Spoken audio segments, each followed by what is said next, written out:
அஸ்ஸலாமு அலைக்கும் வரஹ்மத்துல்லாஹி வபரகாத்துஹு. நாம் இன்னைக்கு ஒரு குட்டி கதையை பார்க்கலாம். மதீனாவில் ஒரு நாள் ஒரு சஹாபி அபூதர் அலி பள்ளிவாசல் அருகே நடந்து செல்லும் போது ஒரு தர்மம் கேட்பவர் தினமும் ஒரே இடத்தில் அமர்ந்திருப்பதை கவனித்தார். அவர் எப்போதும் கை நீட்டி ஏதாவது கொடுங்கள் என்று கேட்டுக்கொண்டே இருப்பான். அபூதர் அலி அவனிடம் தினமும் சென்றார். ஒரு நாள் கொஞ்சம் பணம் கொடுத்தார், ஒரு நாள் உணவு கொடுத்தார். எந்த நாளும் வெறுக்கவில்லை. ஆனால் ஒரு நாள் அபூதர் அலி கையிலேயே எதுவும் இல்லை, உணவும் இல்லை, பணமும் இல்லை. அவருக்கு மனசு நொந்து போனது. அவனுக்கு என்ன கொடுப்பது என்ற எண்ணம்.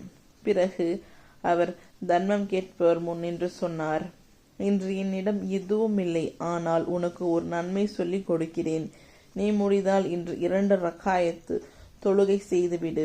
அந்த தர்மம் கேட்பவன் அதற்கு பழக்கமில்லாதவன். ஆனால் அந்த நிமிடத்தில் சிலிர்த்தான். அவன் முதன்முறையாக தொழுகை செய்ய முயற்சி செய்தான். சுகமாக உணர்ந்தான்.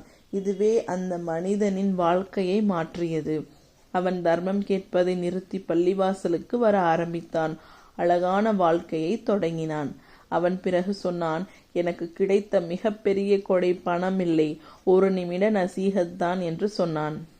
சில நேரங்களில் ஒரு நல்ல வார்த்தை, ஒரு நசீஹத், ஒரு சின்ன வழிகாட்டு சொல் ஒருவரின் முழு வாழ்க்கையையும் மாற்றும். சஹாபாக்களின் நன்மை உதவி செய்ய முடியாத நேரங்களிலும் நன்மையை பரப்புவது. அஸ்ஸலாமு அலைக்கும் வரஹ்மத்துல்லாஹி வபரகாத்துஹு.